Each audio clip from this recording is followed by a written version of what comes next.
Development, enhancement of latent fingerprints. At crime scenes and on items of evidence, three types of fingerprints may be encountered: patent, plastic, and latent. A patent, or visible print, doesn't need to be processed to be recognized as a fingerprint. Fingers touch a surface after the friction-ridged skin has been in contact with colored materials such as grease, dark oil, dirt, paint, or even blood. Plastic prints, or alternatively known as impression or indentation prints, are recognizable fingerprint indentions in a soft receiving surface such as putty, soap, and gum. They have a distinct three-dimensional character and often require no further processing. A latent print requires additional processing to be rendered visible and suitable for comparison. This processing of latent prints is called development, enhancement, or visualization. To start understanding latent print development, we need to talk about the fingerprint residue. Friction-ridged skin, as found on surfaces of fingers, hands, and bottom of feet, has pores leading to sweat glands. These small sweat glands, called eccrins, make a watery type of sweat which is deposited onto the skin surface, and the composition of the eccrine sweat forms the basis for latent fingerprint residue. Another type of sweat gland, called apocrine, is on other parts of the body and secrete a more oily sweat. This can become part of the latent print residue if the person touches skin with apocrine sweat glands. There are a number of common constituents of most latent print residues, but their proportions can vary and many other compounds and materials can be present. Listed are some of the common inorganic constituents. Some of the major inorganic constituents are sodium, potassium, and calcium. And a minor inorganic constituent is magnesium.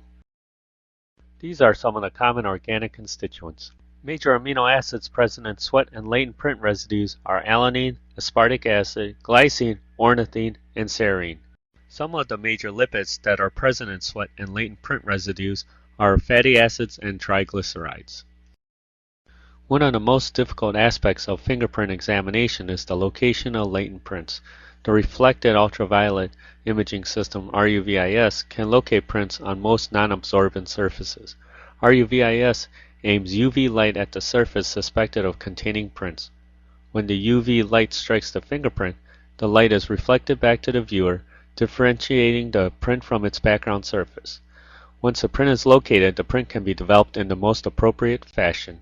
Hard and non-absorbent surfaces, such as glass and painted wood, are preferably developed by the application of powder or treatment with superglue, which we will discuss later.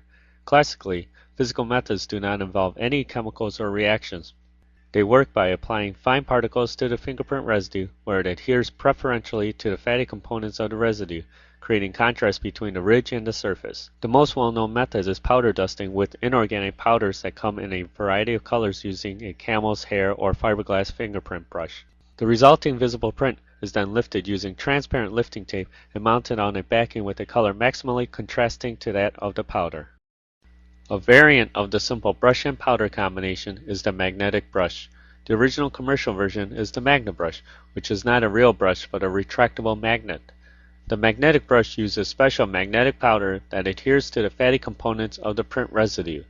The Magna brush does not have any bristles to come in contact with the surface, so there is less chance that the print will be destroyed or damaged.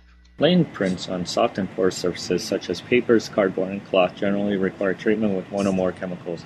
Elemental iodine is a substance that sublimates or sublimes, meaning that it transforms from solid to gas without passing through a liquid phase.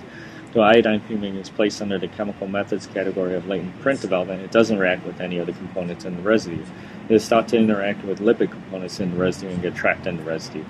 The vapor can be applied directly toward the fingerprint residue with an iodine fuming gun, or the object can be placed in an enclosed cabinet filled with iodine crystals.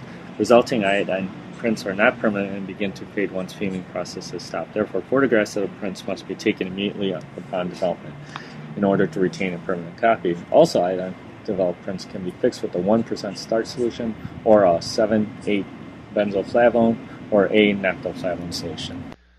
Another chemical used for visualizing latent prints is ninhydrin. Ninhydrin reacts with amino acids present in trace amounts in perspiration to form an adduct called Rumen's purple, a purple-blue color. Ninhydrin is most commonly sprayed onto the porous surface from an aerosol can. The anhydride reaction is slow unless accelerated by heat in the presence of humidity.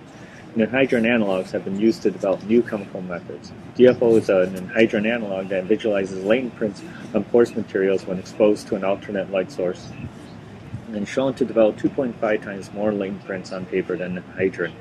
Anhydride developed prints can be treated with metal salts to cover Rumen's purple and another compound that would yield strong fluorescence under illumination. Cyanoacrylate fuming, or commonly known as superglue fuming, is a chemical method used to develop latent prints on hard and non-absorbent surfaces as well as non-porous surfaces such as metals, leather, and plastic bags. Superglue is approximately 98 to 99% cyanoacrylate ester, a chemical that visualizes a latent fingerprint. Cyanoacrylate ester fumes interact with latent fingerprint residue by polymerizing in situ, yielding a stable white friction-ridge impression. Superglue fuming can be accomplished in a closed cabinet or chamber or through the use of a small handheld wand that heats a small cartridge containing cyanoacrylate.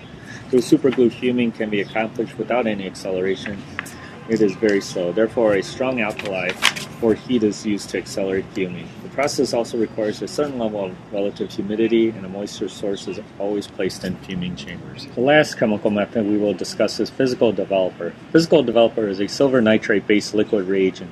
It is a photographic type process that deposits silver onto a latent fingerprint residue from a ferrous or ferric redox couple in silver salt mixture in solution. Unlike anhydride, which reacts with water-soluble components in the latent print residue, physical developer reacts with lipid and other water-insoluble components. It has become a common follow-up method to anhydride on porous surfaces such as paper, and is very effective on porous articles that may have been wet at one time. As a general rule, objects believed to have latent fingerprints on their surfaces should be collected intact and submitted to the laboratory's latent prints section for examination.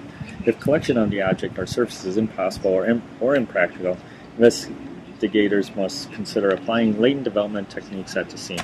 Fingerprints developed in situ at a scene must be photographed prior to any lifting or other collection effort. Prints developed in the laboratory must also be photographed to document the results. Latent prints that have been visualized must be permanently preserved for future comparison and possible use in court as evidence.